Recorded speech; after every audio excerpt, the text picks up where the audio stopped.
Hey, what is going on, guys? It's DK back at you with another video here to break down the two-game NBA slate on Friday. Hope you guys had a good night tonight. The sponsor of the video is PrizePicks. If you guys are not on PrizePicks, you can use the code DKDFS for 100% match up to $100. It'll be linked down below. And more in-depth content for DFS or for PrizePicks also linked in the description. Making this video at halftime, I'm just honestly, the run bad the last 3-4 days for me is kind of starting to get to me, so I'm just pretty pissed off. I definitely get more mad than others when stuff happens, but it's just like so dumb, man.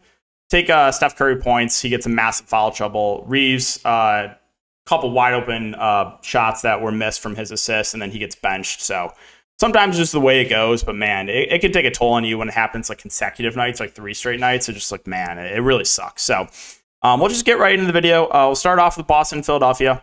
So on the Boston side, you got Tatum at 9-7, Brown at 9-3. Both are reasonable spend ups. You know, Tatum got in random massive foul trouble last game. Of course, I had his over rebounds that day, which was easily going to hit, by the way. But again, barely played the first half, then massive blowout.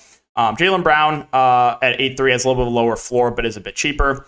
With the guards, you got Brogdon, Smart, and White, all reasonable price points. Brogdon been playing really well off the bench. He had another big game kind of in garbage time, too.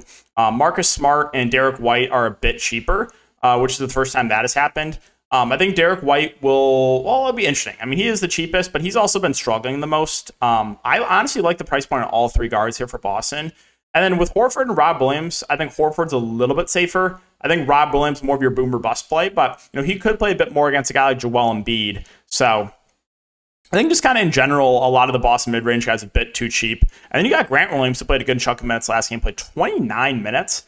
I don't know if we see that type of run again, but if we see anywhere close, so if you like 20-ish minutes from Grant Williams, he's going to stand out as a really, really, really good value. So I think he is actually a solid play there at 3.5. Let's move on to Philadelphia. So you got Joel Embiid at 10-2. Again, it's hard to figure out what I want to do with him. Price point's not bad, but you know, like how healthy is he? Didn't look great last game. Did have 5 blocks though, so I like him. I think more so for tournaments. Harden at 8-7, kind of indifferent on him. With Embiid back, the floor is a bit lower, but still a guy that can go for 50 plus any single time he touches the court. And guys like Maxey and Harris are kind of just there, like they're filler plays. I'm not going to prioritize either. I think the ceiling's a little bit higher on Maxey than it is Harris. Harris does have the nice eligibility though, small forward, power forward. I'm not going to get to Paul Reed. I know he played a little bit more there in garbage time. Not going to get to him, assuming obviously Embiid plays. Now, if Embiid, I would be pretty shocked if Embiid does not play.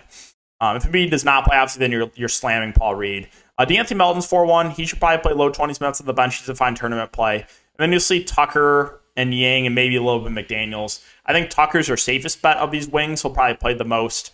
So if you're going to go to like one of those punt wings, it's not exciting, but I think Tucker would be the guy you would go to there. And then Denver and Phoenix. So Denver, yeah, Jokic at 10-9, Jamal Murray at 7-9. I think factoring in price, I actually prefer Jamal Murray to Jokic. I know he was awful, like really horrific last game. Of course, I had his over points that day and played him. But I like the ceiling quite a bit on him. And then Nikola Jokic, I mean, he's been phenomenal first couple games so far of the series. He has a little bit of a higher floor, higher ceiling, but also is pricier, almost at 11K. So factoring in price, I do prefer Jamal Murray to Nikola Jokic.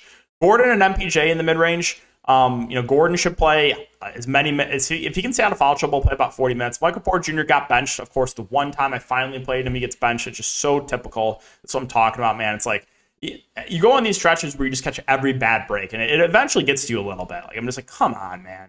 Like the Steph Curry massive foul trouble breeze, but it's like, come on, like no more of that, no more of that.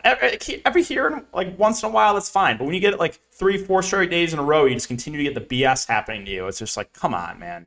So Michael Porter Jr., no one will play him. I like him in tournaments. If he doesn't play awful and get benched, he should play 30 to 35 minutes. You got KCP and Bruce Brown, both reasonable values. KCP played 41 minutes last game. Before that, though, he had been benched previously. And then Bruce Brown got in a bit of foul trouble, only played 25 minutes. I think both are solid values. It's really interesting to see what the ownership is, because last game, Bruce Brown was way, way more popular than KCP. But after that most recent game, does KCP get more ownership? So I'm really curious to see where the ownership lands in these 2 Denver value guards. And then I don't think I'm going to get to anyone else. You'll see a little bit of run for Jeff Green, who should play 15 to 20 minutes. Christian Brown's 3-2. He'll probably play a little bit. But those guys are just really dart throws. All right, for Phoenix. So the big news, obviously, is no Chris Paul. Now, the question here is, where do they go to the starting lineup? Do they start Booker at the point and throw like a Koji and Craig in the starting lineup? Or do they start Campaign? Either way, I think Campaign's going to play a lot more. And Campaign's not a bad point per minute guy. Now, if Campaign starts, I think he's the best value in the slate, because then I think we probably can expect 30 to 35 minutes from him. So he would look phenomenal if he starts. Even if he comes off the bench, though, I have interest in him. If he comes off the bench, I think you will get point Booker. So you'll probably get like Booker, Okogie, Craig, KD, Ayton would be my guess if they don't start Campaign. So either way, I think you just get more ball handling for KD, more ball handling for Booker. Both, in my opinion, floor plus ceilings go up. And this is an absolute must-win game. So do not be surprised if these guys play 45-plus minutes, Booker and KD. I like them both quite a bit at the top. Ayton at 6'5", if he stays out of foul trouble, he should play mid-30s minutes. Kind of just indifferent on him. Again, we talked about Payne. I like him either way. Would prefer him if he starts, though. And then I think you just get more run for some of these other guys. So Craig's 3'7". Again, we'll see how they do the starting lineup. If they continue to start Okogie, then I prefer him to Craig. Both have been kind of quiet of late. You also should get a little more run for Damian Lee. He played 26 minutes last game. He's the guy that can actually shoot, even though he didn't make shots last game, shot 0 of 5. But I expect a little bit more run from him. And then you never know. If they're struggling, they can do something weird. They can dust off Ross. They can dust off Warren. Like, there's a lot of different ways Phoenix can go with this rotation. They can go small behind Ayton. It really is kind of an unknown. But I think the safest bet, assuming he starts, would be Campaign. And then I think Phoenix will just ride the hot hand with those, secondary guys. So like Lee and Craig and Okogie. And if all three of these guys are really struggling, don't be surprised if they dust off like Ross or maybe some Shamet, maybe some TJ Warren. I really think anything's on the table here for Phoenix if they struggle. I really do. So keep an eye on the starting lineup. I think they start Campaign, but if they do not start Campaign, my guess is that Craig and Okogie both start. I guess they could start Damian Lee too. That's an outside chance. Like they start Booker at the point, Damian Lee at the 2, and then go Okogie, KD, Ayton. So there's a few different ways this can go. I think the most likely scenario is to start Campaign, but we'll keep an eye on that. That is the late game. Yeah, so that's going to do it for the video. I know it's a shorter one, guys. I hope you have a great night. Enjoy your Friday tomorrow, and we'll see you all in the next video.